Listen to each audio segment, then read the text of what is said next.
Dahil, 85 pesos. yun maiba naman tayo Yeah, tama.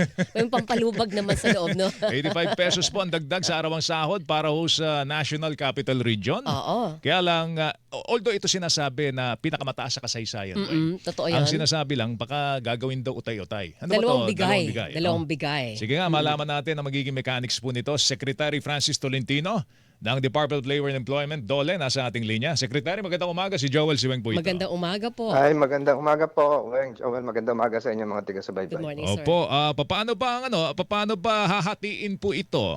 Kailan po yung unang bigay at kailan po yung ikalawang bigay ng 85? Magiging 780 na, Weng, no? Yung arawang Opo, sahod po sa yung- Metro Manila.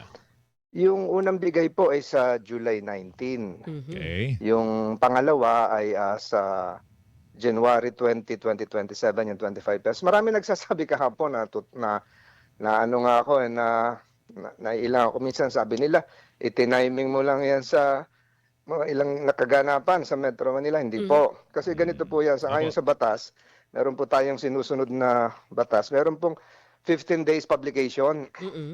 Para po ito maging effective ng July 19, ipapublish po natin ito ng address ng July.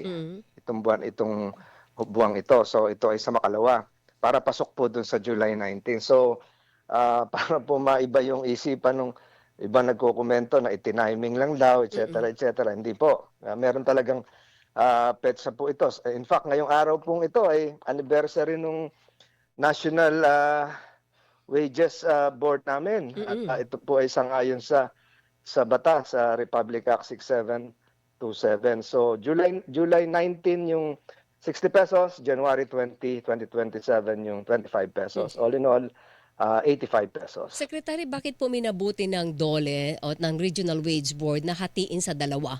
Kasi ang sinasabi tuloy ng ibang mga labor groups ay, una, maliit na nga yung 85 daw, di lalo pang naging barya-barya dahil nga hinati pa sa dalawa. Alam nyo, hindi nyo talaga, you cannot please everybody. Ang atin naman pong kinukonsider din dyan ay yung ating maliliit na negosyante na hindi naman sila mabigla din. So, Opo.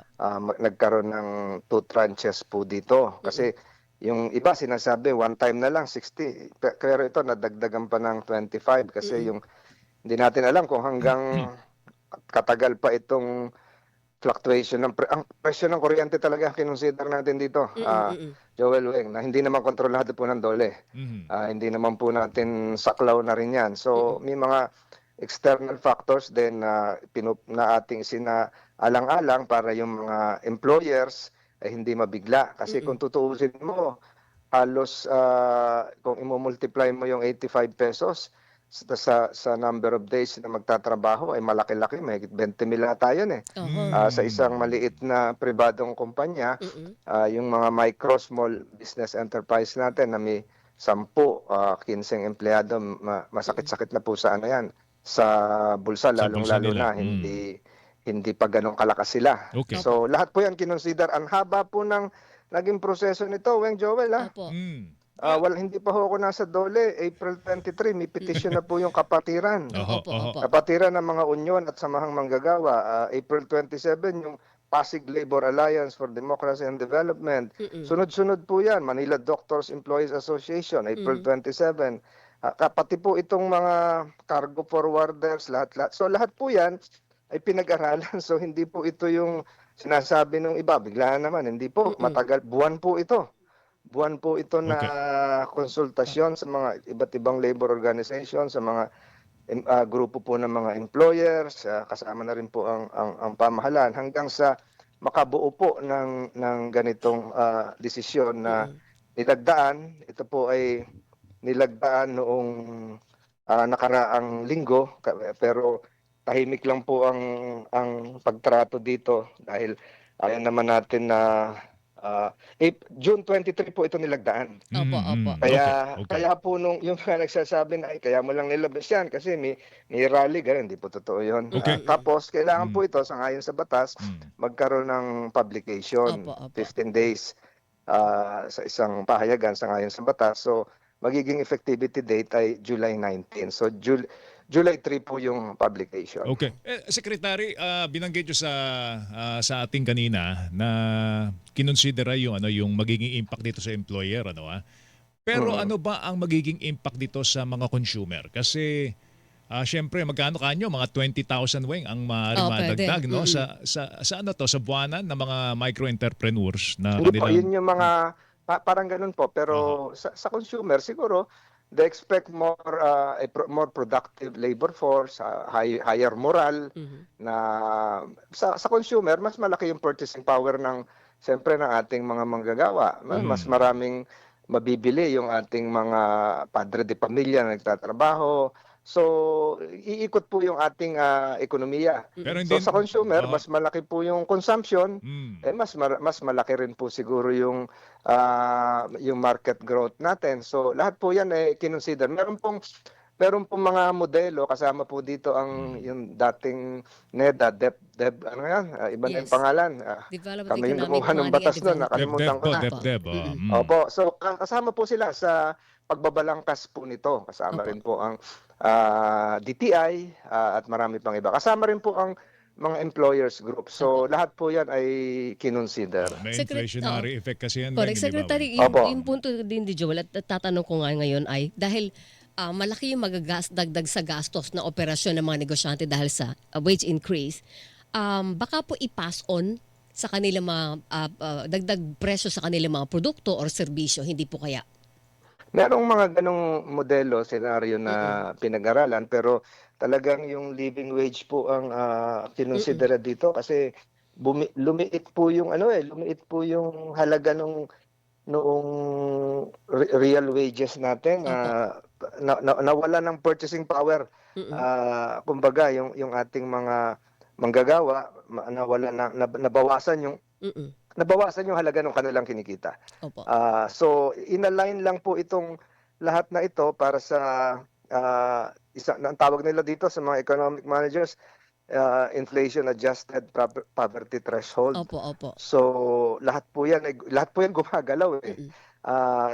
Nagbabanggaan po yung mga ibang mga kondisyones niyan kaya kailangan din matulungan ito. Kung ipapasa ito sa consumer, hindi po ganoon ka laki naman po siguro yung pwedeng i-pass on na yon. Opo. So ang kinonsidera dito yung pagliit ng kakayahan Mm-mm. na gastusin yung kinikita dahil nagtaas yung bilihin, tumaas yung inflation, lalong-lalo na po yung presyo ng kuryente. Secretary, paano po yung yung mga maliliit na negosyo, hindi po ba mga less than 10 or hanggang 10 ang kanilang mga empleyado, nagre-request po sila ng exemption sa implementasyon ng wage hike normally po at pinagbibigyan niya ng DOLE.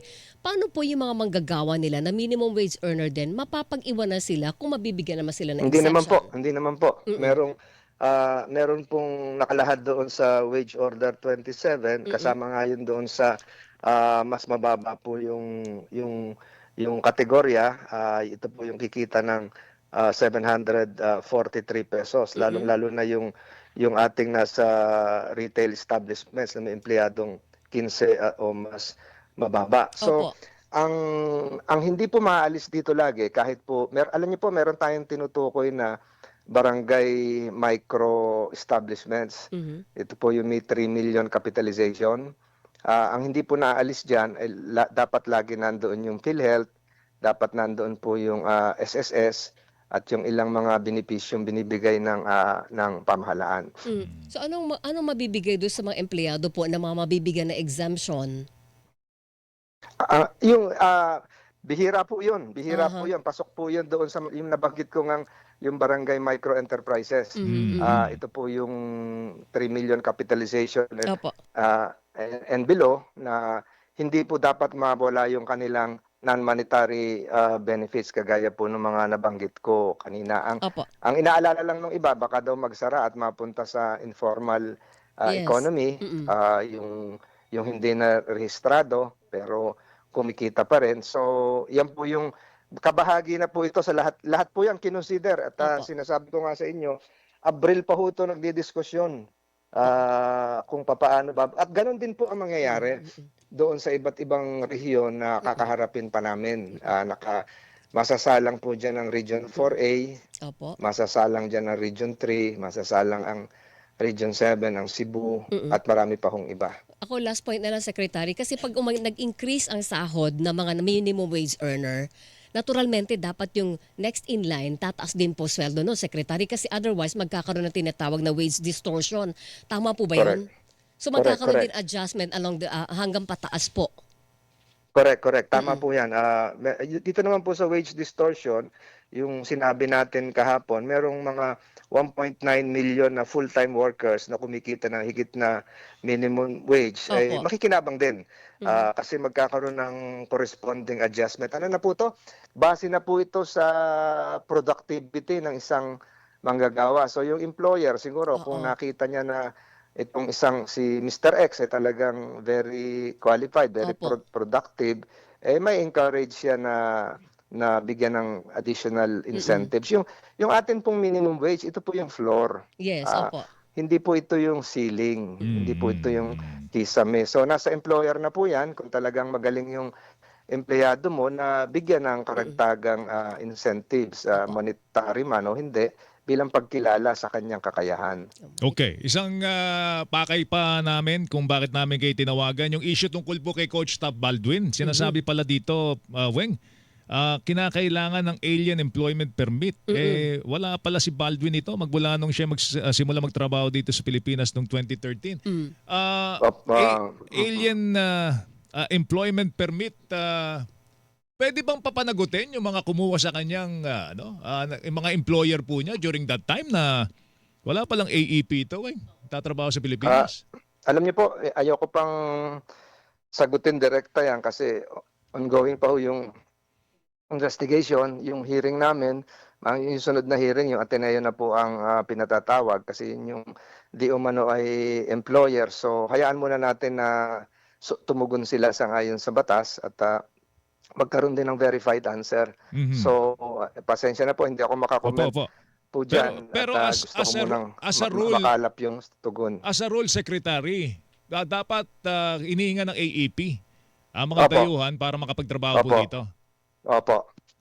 Ito po ay lalo lang dun sa mga highly technical na trabaho na hindi kaya ng ating mga kababayan, at requirement din doon na kung ikaw ay magka-AEP, meron kang ite-train na mga Pilipino na i-transfer mo yung technology, yung iyong kaalaman para pag umalis ka na, meron tayong napulot na karagdagang kaalaman para sa ating mga manggagawa rin. Ano yan? Renewal po every year o isang beses lang kukunin yan? Kadalasan po ngayon, ang kinukuha ng iba, yung mga pamatagalan. Bigyan ko yung halimbawa. Mapupunan nyo, marami tayong mga Japanese restaurant na napakagagali. Ang sasarap ng mga ramen. Pag tinikman mo, parang talagang authentic na authentic. Ang karamihan po dyan ay talagang ang chef Japanese ay chef. Hapon. Hapon po yun.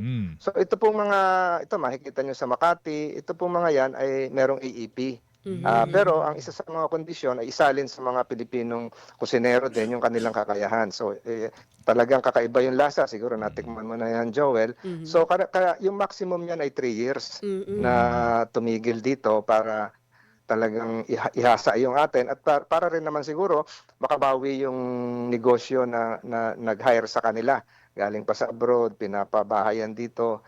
Pero kung matitikman mo, iba talaga yung luto nila. So, ganun po yung simpleng paglalarawan ng AEP, mga 3 years po. Alright, sige. Secretary, salamat sa Thank oras. you. Mag-ingat ka. Ay, maraming salamat po. Morning. Mabuhay po Good kayo. morning. Secretary Francis Tolentino, Department of Labor and Employment.